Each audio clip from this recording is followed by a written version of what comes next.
be going from there to the heaven scene, and then that's when we have our first opening narration. And then as we're kind of ending the narration, then we start to see the angels, the bidadari, on screen in shadow, and then they slowly come down and then come to the front of the screen, and then they do their dance in front of the screen there too. So they go from shadow puppets, wayang, to shadow actors. The musicians have been working on this already for like a year, pretty much. Since January. Since January, so like almost a year. And the gamelan, in a way, if you're watching how they play, and it's all really interlocking, and it's like real teamwork, right? So it's really tightly woven, and that's how the whole production is going to be like. It's going to be this massive teamwork on every possible level, and that's the beauty of it. Yeah. So I think the great value of learning a cultural tradition of a culture other than yourself is, of course, that you really further cultural understanding, tolerance, acceptance, curiosity, and ultimately cultural understanding between people with different backgrounds. And I think that's really, that there's always a room for that, and there's always a need for that, especially in our more global society that at the same time is also more divisive. Right. Yeah, so I think there's definitely potential for understanding and outreach to other cultures and tolerance and acceptance that we really need more of in these days. What I really hope students will get out of it is to really learn how to fully commit to something, to always strive for like highest level of excellence you can in whatever your undertaking is. Just, we'll have it, we won't, they'll know not to expect you, and we won't bug you later. So it'll be okay. But is there anyone who doesn't receive email, or who doesn't have an email regularly? To be able to work well in a team, of course, that goes without saying for all theater, especially in this production, the teamwork trumps any individual performance, because absolutely every aspect of the show absolutely relies on more than 3 or 4 people working together. I mean, that's true for most theater. Most theater is teamwork, but I think this show takes it to even yet another higher level in terms of how much teamwork is really required to make anything in this show work.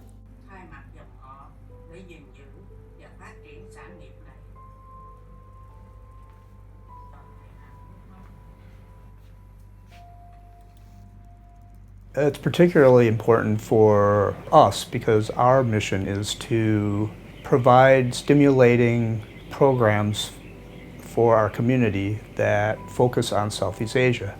And we found that we get fantastic value from having the theater department stage every 4 years a Southeast Asia focused program.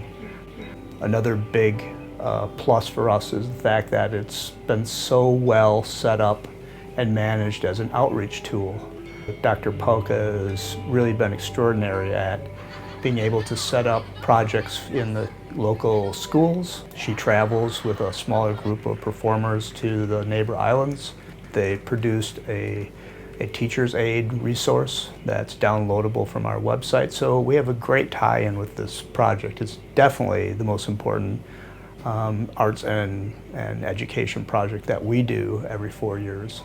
It would be great if we could do it more often, but the time it takes to set something like this up is really extraordinary.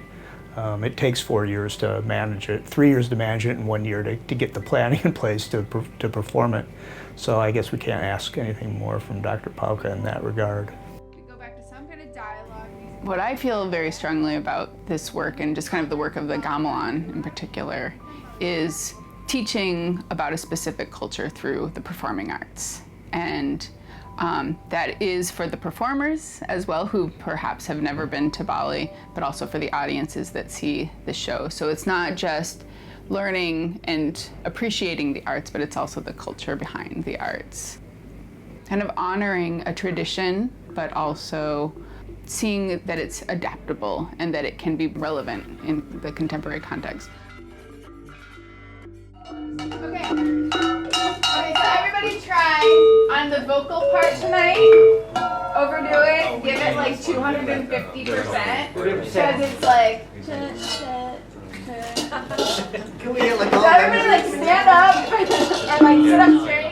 Kalau saya pribadi, perasaan saya sebagai seniman, saya benar-benar sangat beruntung dapat pengalaman sebagai seniman.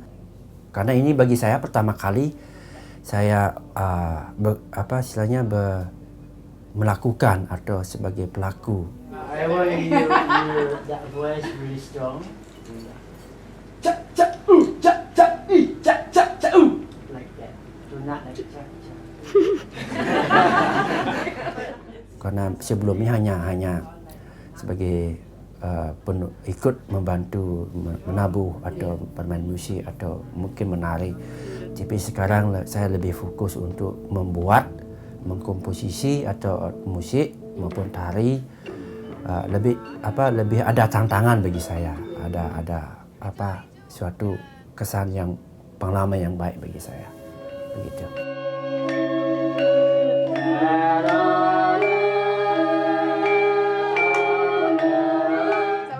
Yeah. So you have to break. Yeah.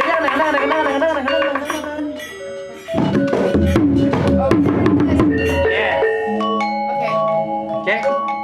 We don't really have time. That's the last one. Okay.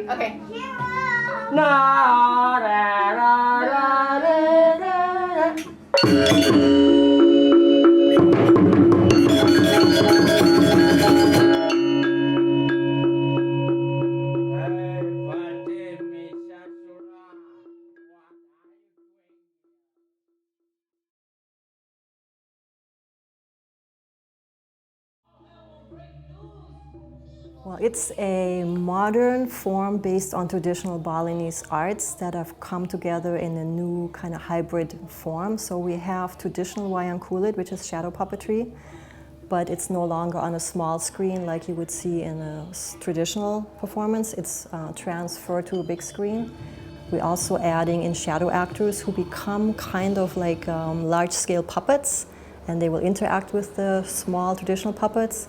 And then we're also including traditional Balinese dance in front of the screen, and we're including traditional Balinese gamelan music to accompany the entire show. So the entire show is scripted and scored through. And so it is based in traditional Balinese arts, but it's definitely a modern take on it. And Wayang Listrik actually has become quite a popular modern Balinese art form in Bali itself, where artists are also experimenting with larger screens, with shadow actors, and with integrating traditional puppetry and shadow acting and live dance in front of the screen. So we're basically in the trend that's also happening in Bali, and our guest artists have experimented with this genre by themselves and with other collaborators as well.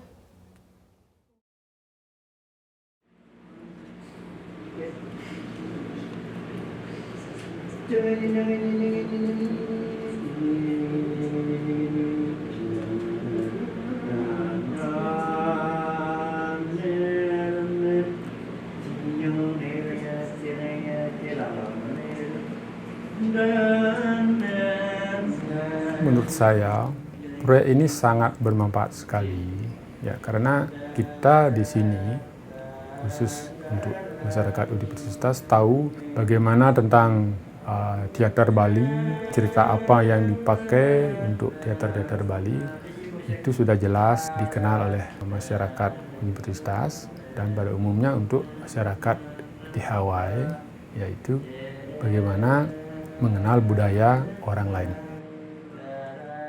I was always really interested in wayang kulit from when I took the theater history classes.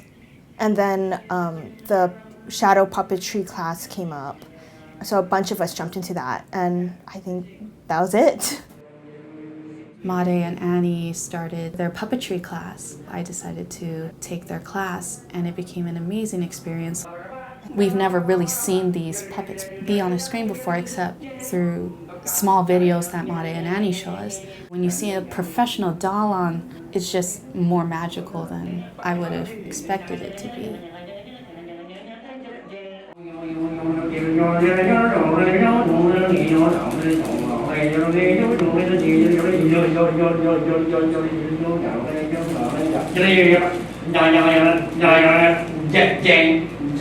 Gang, gang, yeah, gang. They're really generous and humble. So it's easy to communicate with them, and they're so knowledgeable. They give us so much, and there's this pride that comes with them when they see us succeed, and then it's incredible to be able to learn and not feel really self-conscious. So we can take in as much as we can with them. I grew up in the island of Guam. I actually did a grant this past summer that I did my own form of storytelling through shadow puppetry. I can bring up and reinforce Chamorro culture through the fine arts.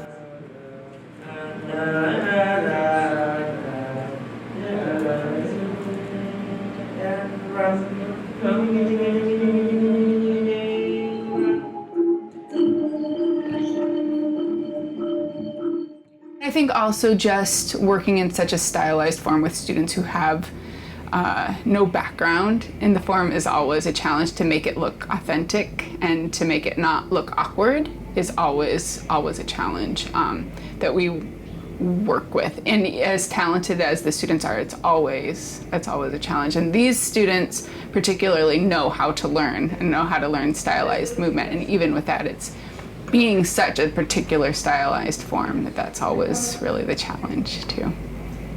Wait, first, go a little this way to kind of prepare yourself, kind of propel yourself, okay? So just refining the movements. Kita sebelum berdiri, kita di sini dulu berikan tenaga supaya mendorongkan ya. Good. I was raised and trained as an Irish step dancer, which is actually helpful for Balinese dance in one way because it strengthens sort of the same parts of the body, the legs and the core. However, stylistically, it's wicked different. I've worked mostly with Pak Ketut Wirtaman.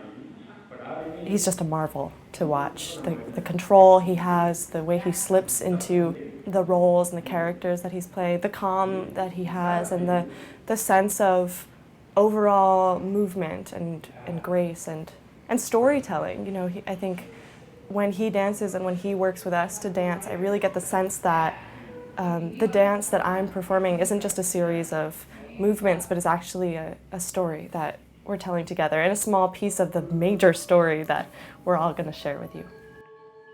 Saya lahir di keluarga seniman, yaitu dari kakek saya yang bernama Inyoman Kakul, almarhum. Beliau adalah seorang seniman yang luar biasa, yang dulu pertama kali dia mengelilingi dunia itu sejak tahun 1931. Bapak saya, yaitu I Ketut Kantor, juga seorang seniman yang terkenal dan juga yang idealis. Begitu terus saya sebagai generasi ketiga jadinya dalam keluarga seniman saya. Sebagai seniman Bali harus diperlukan keseriusan. Karena sebagai seniman Bali atau seniman yang lain itu harus didasari dengan tekun dan ulet dan banyak belajar dari seniman-seniman senior. Pada intinya seperti itu. In scene 2, after Misasura's dream scene, after Misasura wakes up, before Misasura is angered by news, we're going to have a new cue that we're adding today, which is the entrance of Pati Misasura. Okay?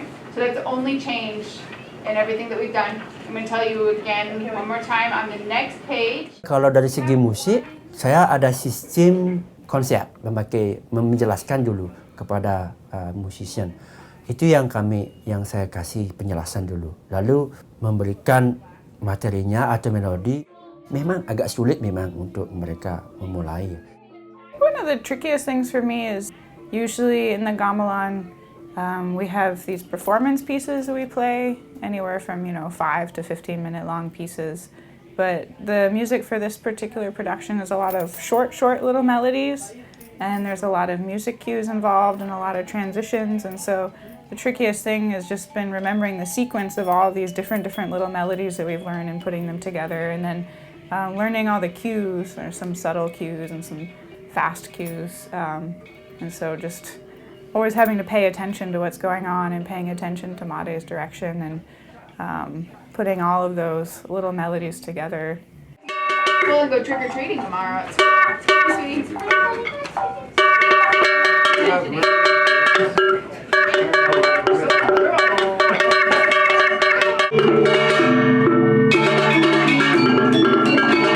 Sistem yang saya kasih mulai dari melodi dulu seperti itu, lalu mereka paham, baru setelah mereka dapat itu melodi saya kasih, baru kasih bagian interlocking begitu. Jadi konsisten latihannya dan mereka dapat itu. Ya.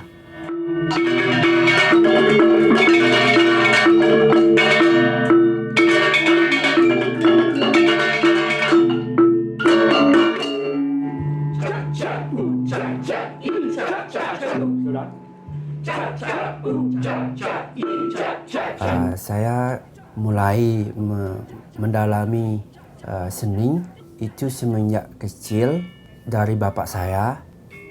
Sering ikut latihan kalau ada latihan gamelan, juga dari bibik saya. Kebetulan bibik saya juga sekolah seni, jadi bibik saya coba mengarahkan saya ke sana, lalu masuk sekolah seni SMA, SMKI dulu namanya. Habis itu berlanjut ke CSEAS, sekarang namanya ISI. Ya.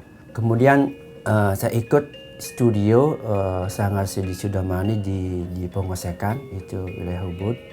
Di sana posisi saya sebagai penabuh sebenarnya. Tapi kalau backgroundnya, saya di sekolah selalu dapat belajar tari, musik, selalu ya seimbang itu. Kalau kembali ke pengalaman saya dengan Sudamani, Sanggar di Bali, saya dapat banyak belajar dari bagaimana teknik wayang, memainkan wayang, vokal wayang, juga secara historikalnya, cerita-cerita yang dipakai, banyak sekali.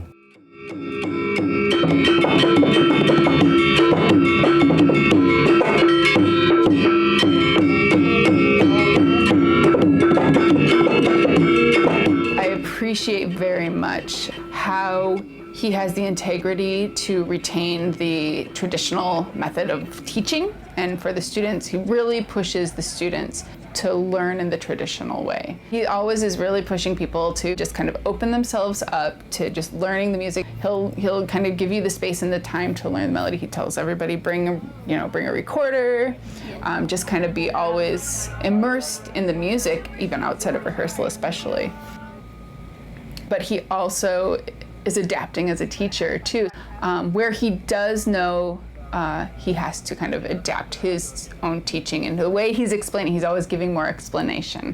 So I appreciate that there are certain aspects of his teaching that he doesn't want to let go of, but he does recognize, and after all of these years of teaching and outside of Bali, that it is different, and there is adaptation that has to happen.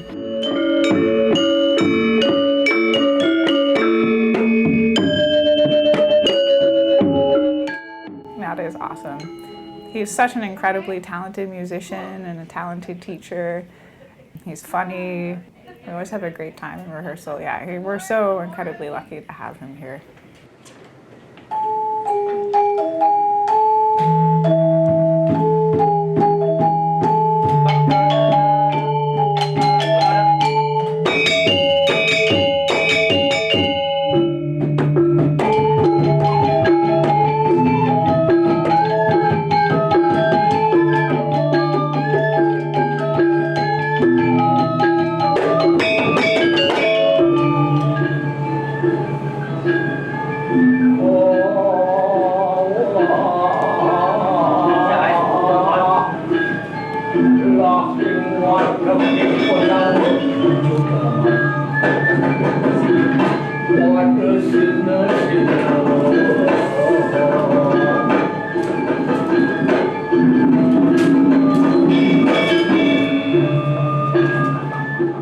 I came to Hawaii from New York City.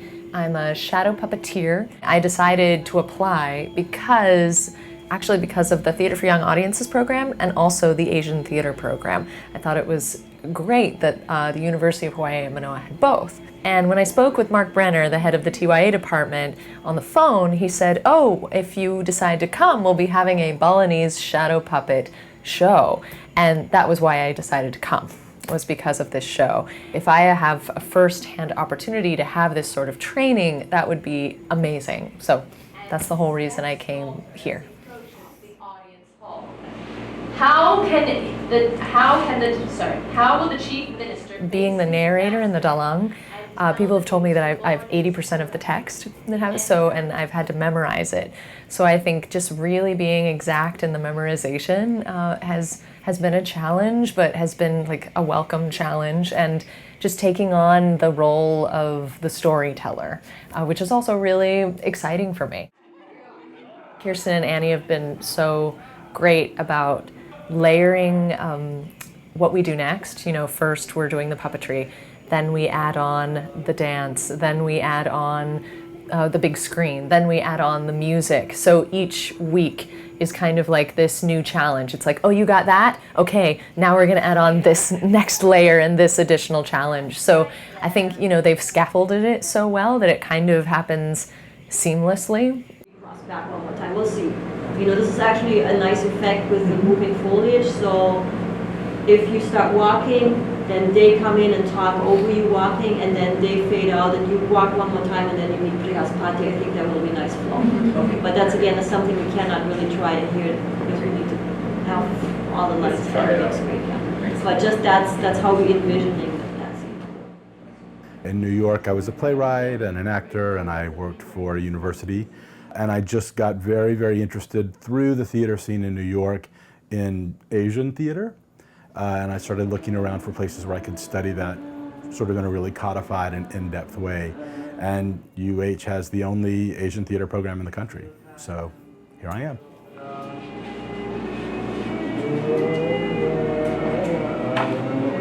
I keep your eye on the mask. Ah, yeah. Sorry.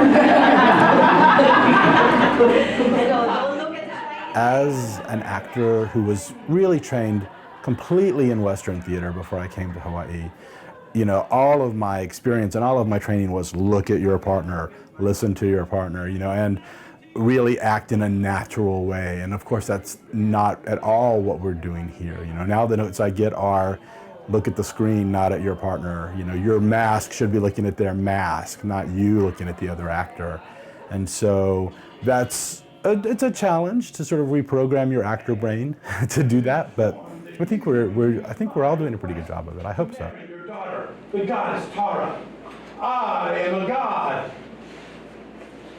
King. I am a king. I am a king.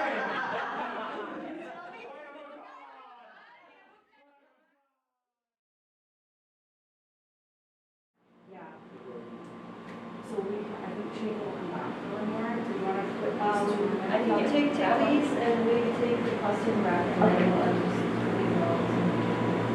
I think I'll follow all of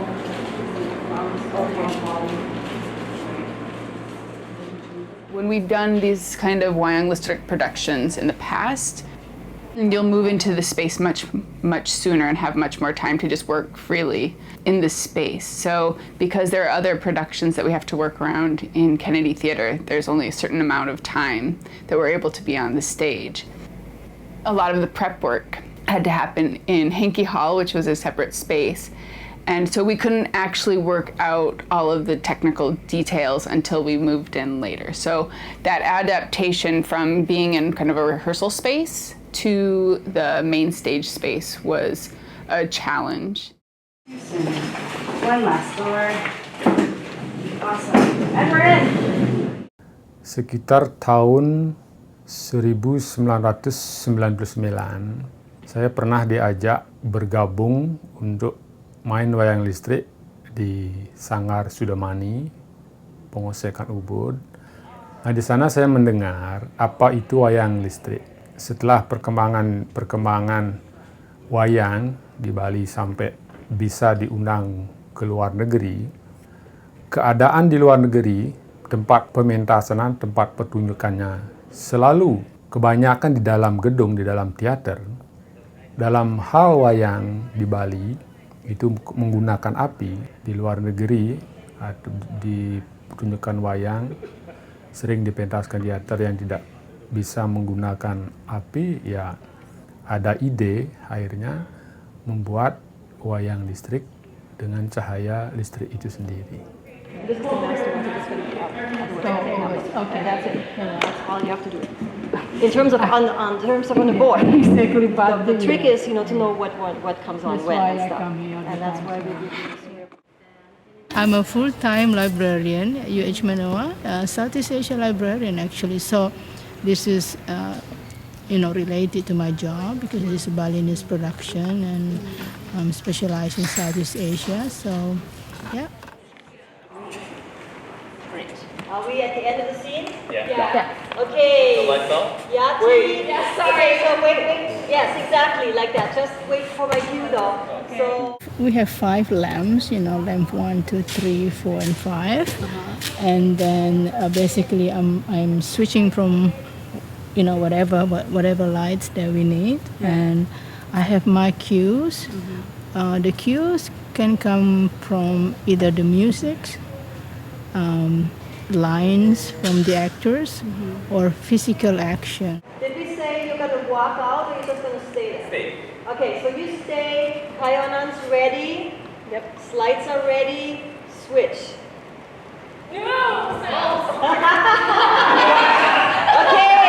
Okay. So this just solves the problem, right? It just says you need to walk out first. Yeah. Okay. This is why we're doing it now. Okay. So we need you to exit and get out of this light so we can go to the Kayonan. My name is Jennifer Yu, and I am from Boston, Mass. So long ways away. I came here to study as a graduate student in the Asian Theater program. So my goal, since Misa Sura is Part of the whole thing about it being a marriage between contemporary traditional aspects is that there's a very highly technical aspect to the show. And it makes it difficult sometimes to wrap your head around how to properly set yourself. Like, you have to be conscious of light, but not in the context of, say, cheating out on a stage. It's more about where your shadow is, where your profile is, if your hands are in the shot, are in the frame or not. So it's a very different way of thinking about it. Okay, if that happens, you just turn into a rock, okay?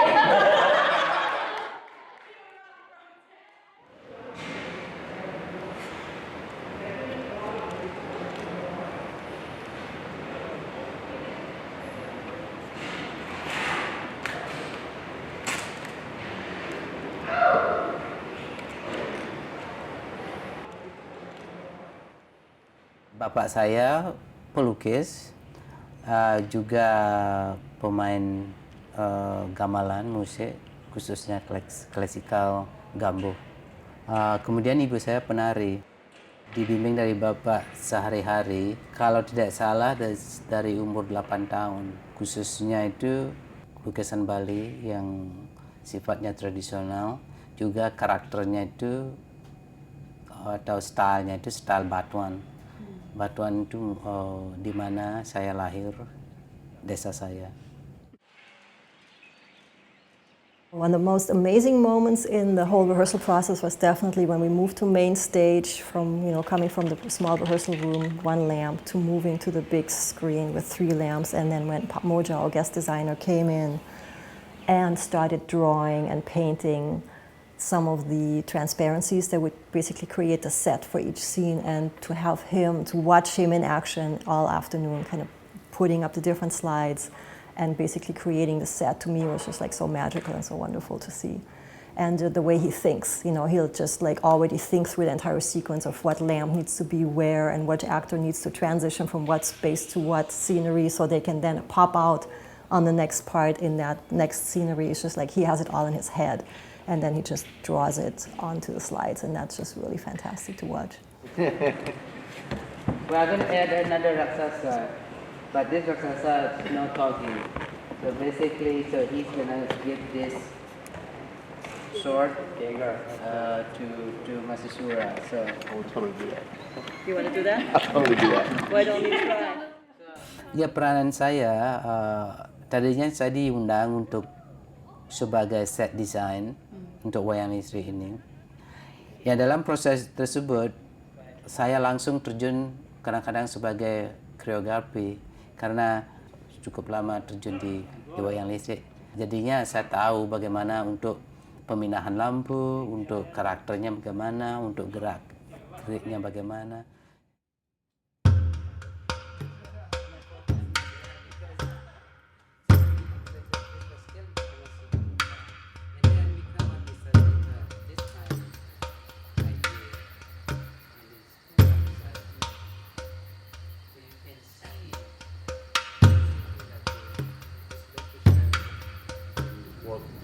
To create movement on the shadow, and then just only one side. We just walk only this side, and then we turn this side, and then like wait, I need another face. It's really Larry genius idea. So he create this two masks like this, and it's basically two masks split it and put it together. Just put this like this, just right in your chins. So this one got blocked by your head. For example, here, if you see my profile now, this one I'm gonna see because it got blocked from the shadow. Only this side. So turn this way and turn that way.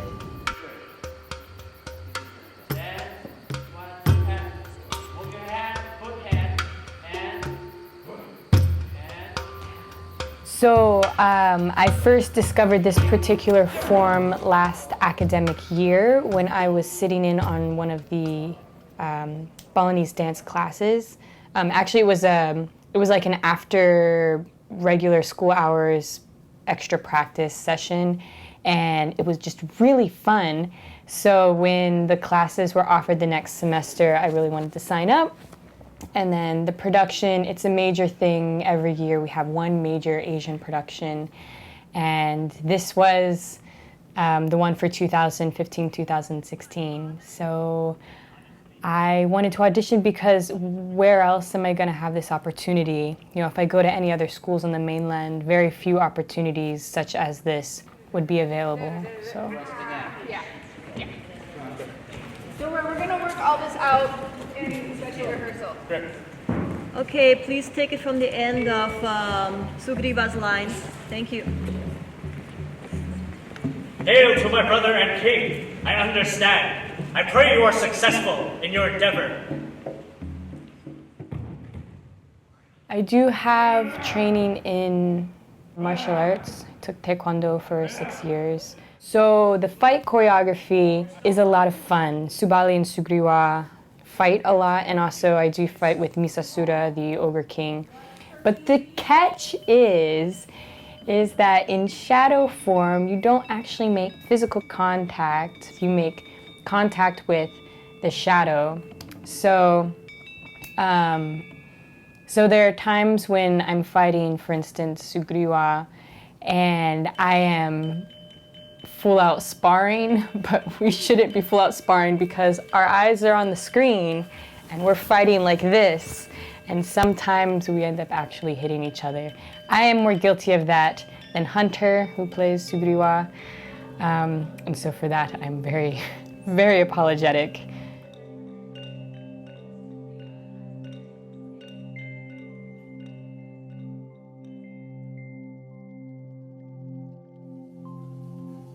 I'm from here at Oahu, from Mililani actually, and I went to UH starting 2005 to study music, specifically music composition, and then a couple of years in I decided to join the Javanese gamelan, and then after that, a couple of years later, I decided to join Balinese gamelan.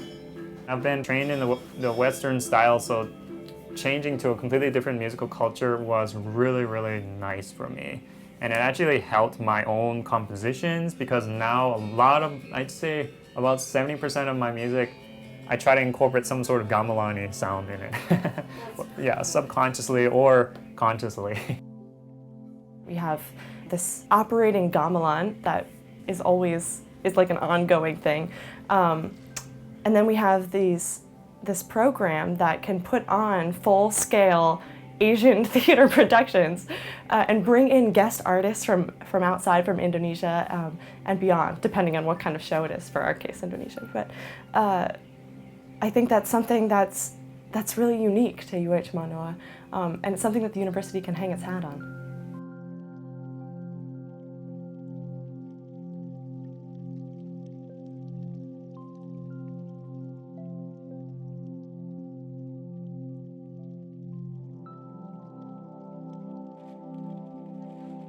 When we're doing these performances, we don't just do the performances. We also, have the rituals and the ceremony and the community that's built around the performance as well. So I think all the students get to really appreciate that and experience that as well.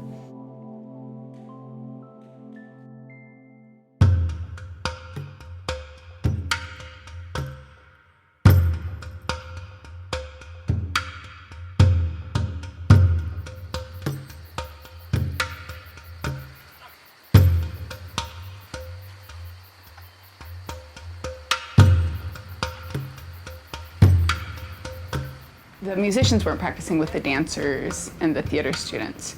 So we were recording the music, bringing it in, kind of doing the timing, creating this map of the whole performance. And so when we would rehearse the music rehearsals, we would kind of adjust according to what we had been doing. So we were like building out the theater and the dance part of it separately from the music, but we're doing both at the same time. And so when we came onto main stage, so it was a real challenge to do that, but then by taking such care in doing both and kind of thinking of the music as we're doing the theater and dance and vice versa, when we brought everybody together on stage for the first time, we were able to do a run-through with the musicians and the theater students as well.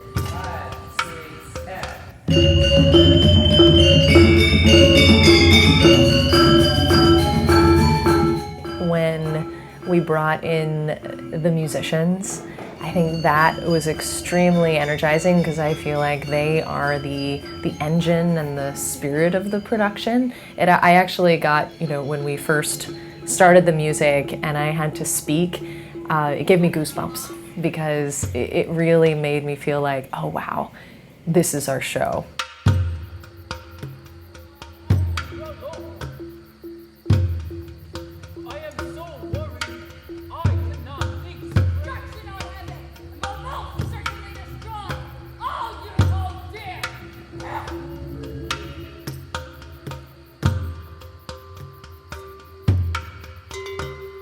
The cornerstone of this Asian theater program is really bringing in master artists from Asia or from the country that the genre is from and have them train intensely with the students between 6 months and sometimes up to a year in our case, and then to have them also actively collaborate on the creation of the show.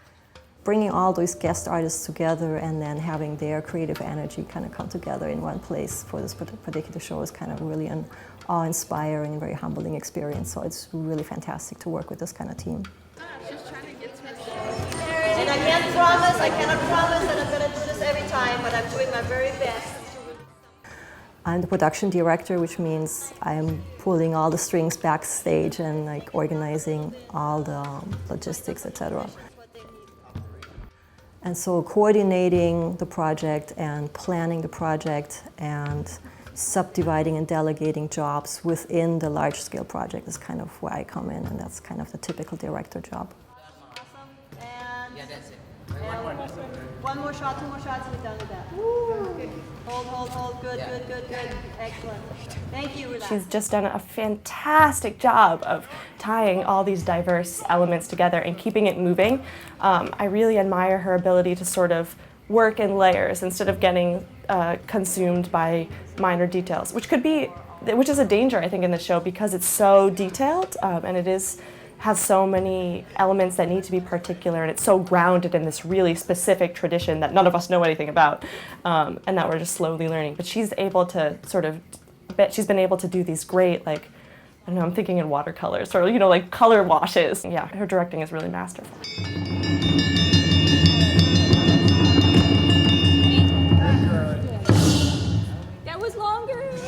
That was longer. I know, because there's a The artists come in and she respects their decision, but she also is a liaison to the students because she also knows very well when they're hitting their wall, and maybe when some of the artistic directors aren't understanding maybe what the students are going through and just want to push and push and push, she's able to kind of find that balance as well. One more time. This is one of the trickier ones, so if we get this one, we're good. Hail to my brother and king. I understand. I pray you are successful in your endeavor.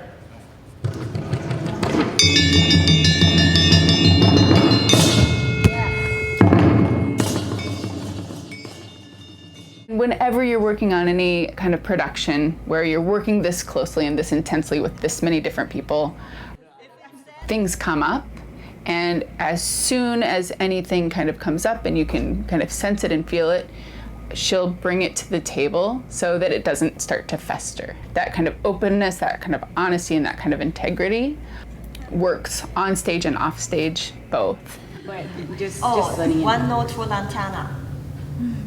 Don't come on stage until you are doing your part with the lay, okay?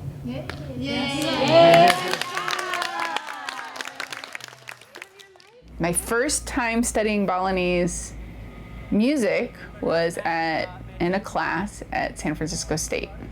Pak Moja and Bu Arini came to the rehearsal. We were in this tiny little room, which is not conducive to practicing gamelan in. Pak Moja's daughter, Sammy, at the time, I think she was probably about 3 years old, and she was tired and she wanted nothing but to, hang out with her daddy and go to sleep in his arms. And so Bu Arini was trying to kind of keep her with her, and she ended up running over while we're practicing to this loud music. It was probably terrible. And she ran over to his arms and he picked her up and we continued the rehearsal and she fell asleep in his arms. And I remember it struck me more and it had more of an impact on me than the actual music, that children weren't kind of shoved to the side during the rehearsal and they were part of the scene, and that it was so familiar for her that children are part of the process and they're all learning by osmosis all the time. It's really just part of their being. So when they start the formal training, they already have all of that kind of familiarity with the music or with the dance.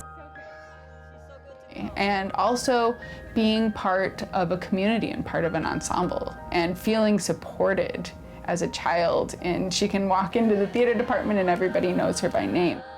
They would do all these special little things, like I think Hannah in the theater department made her her own little raksasa costume, and Pak Moja made her own little mask that was princess on one side, raksasa on the other side, which is kind of perfect. So much. Yeah. All right. Did Lantana stay in her spot? I need to be a tattletale in this because. Lantana! Sorry. I'm sorry, I'm a horrible person. She got that on film. Lantana, remember when you're sitting second half? When people see kids around, they expect them, to be naughty or to be kind of in the way, and people learn that if children are respected and integrated in, that they can rise to the occasion.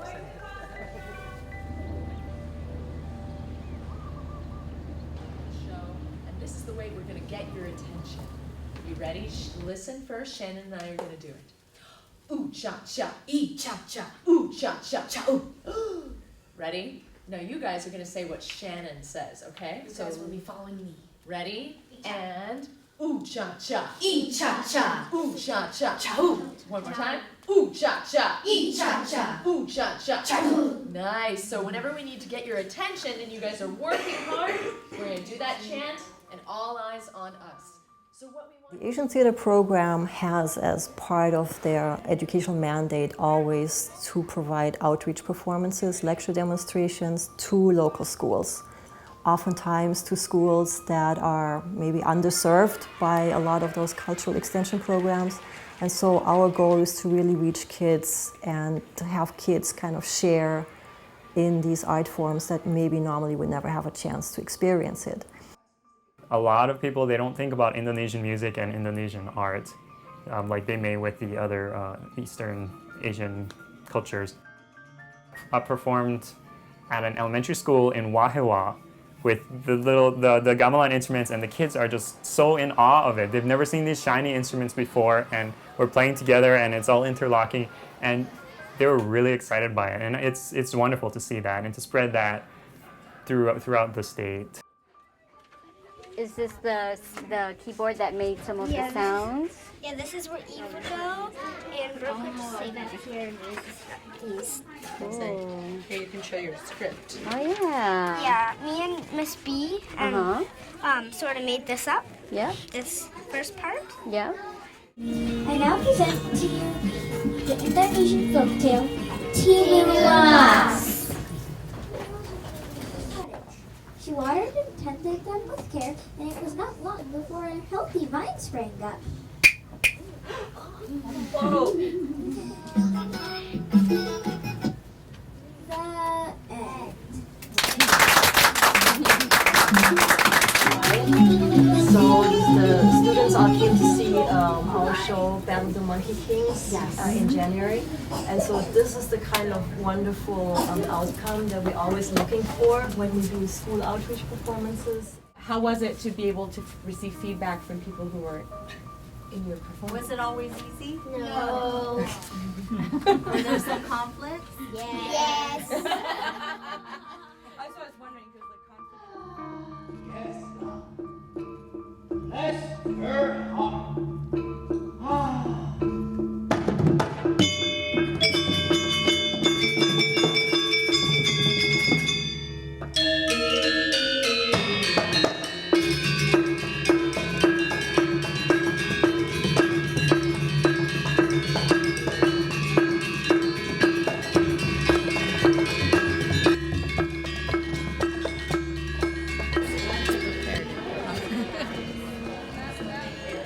Might be a cable tomorrow. Check the plugs. You know what? Try give me 4. Is that one? Okay, one is something's wrong with the Okay, cable. thank you. She forgot. I think Jocelyn forgot. Yeah. Okay, recheck all the cables, please. So this is this one going through here. But not for. Whatever's here. Okay, listen up, folks. There's a problem with the cable, so we're going to temporarily stand light number 4 in the place of light 1, and we just won't have light 4. And if for some reason the wrong light comes on, we'll just stop and fix it. Okay? Thank you. All right, so, and hopefully we'll have Brian figure out the cabling problem. Yes, question? the ending moment with the mirror? Yeah, the mirror will just be, can you do it from over here on light 5? Yeah. And same with Yati. Oh, actually, thanks, Ted. Bring up one. There we go. Oh, hey! Brian, you're amazing. Wait, Thank you. you did that shit from online? Thank you, Brian. Thank you, Brian.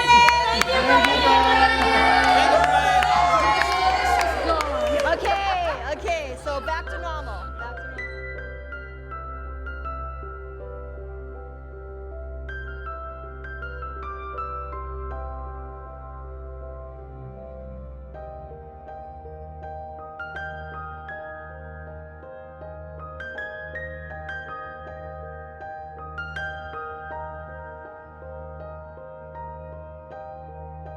At this point, we're just trying to keep the cast together and have everybody basically not get sick. I think the show is in really good shape at this stage. We just need to refine and polish and get the transitions cleaner and work on everybody really perfecting and achieving like high level of excellence in exactly what they're doing. Of course, I still have notes and I will always have notes. Just to kind of fine tune and polish even more like small details. Clouds and narration and mirror, beautiful timing, really well. It flowed perfectly into that transition music. So, yeah, good job. We have a show.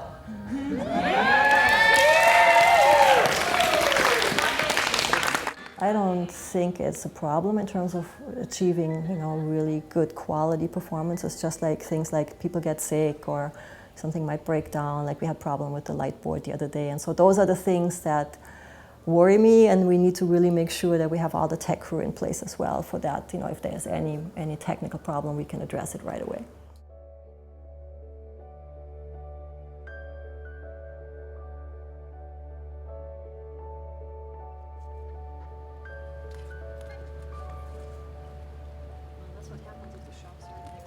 We've not had a full ensemble ever in the entire rehearsal process yet.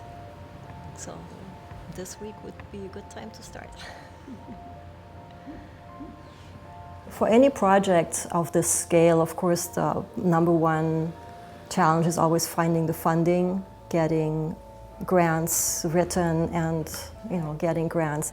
Another challenge, of course, with a cast of the size, we have about 50 people, is scheduling rehearsals and making sure we have enough rehearsal time for the whole group, and then organizing the rehearsals into small bits that will work for everybody's schedule. So scheduling, logistics, and finances are probably the biggest challenges. The artistic side is always the easiest, because especially if you have a great artistic team, the artistic side is always the easiest and most fun to work with. It's all the other stuff around it that makes the artistic part possible. That is kind of the biggest challenge and the hardest thing to do.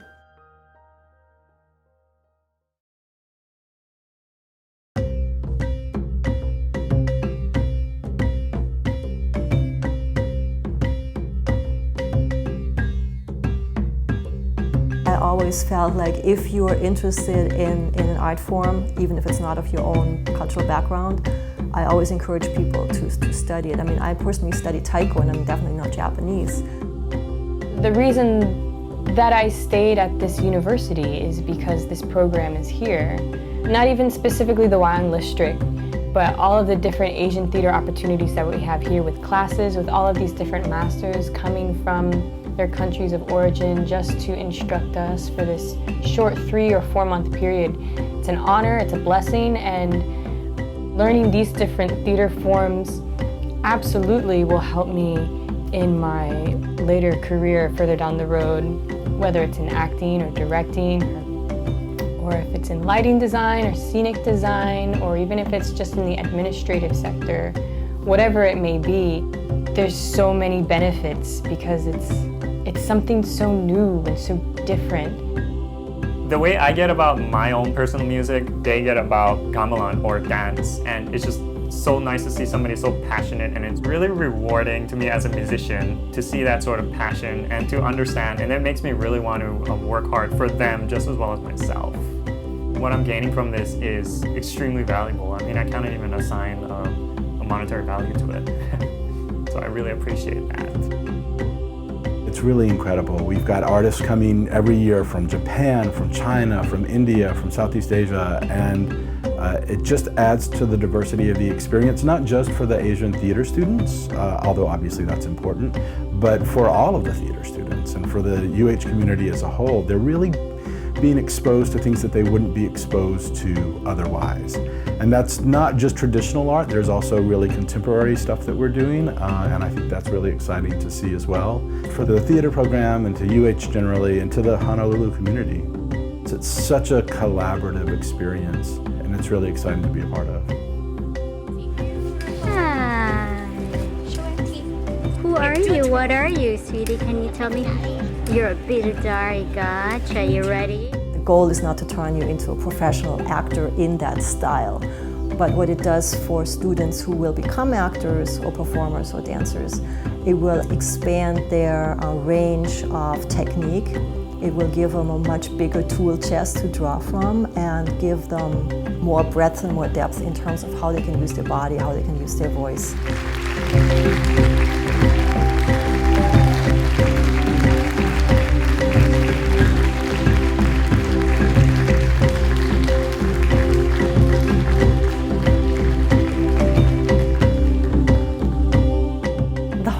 Production has been really special to me. I had a friend visiting last week from the University of Chicago, and since I've been in rehearsal, he had to tag along, so I stuck him in the audience to watch the show.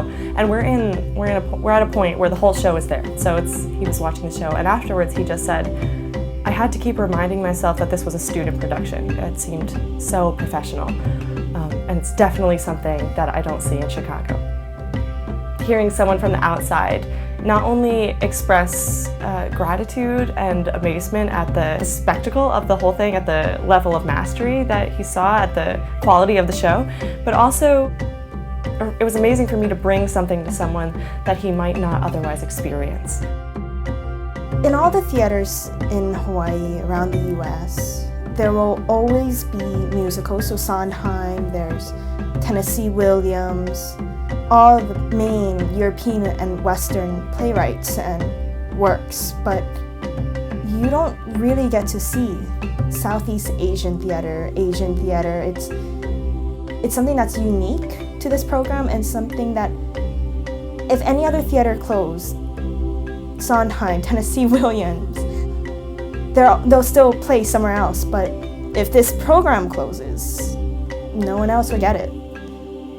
And it's really incredible that we get this.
you.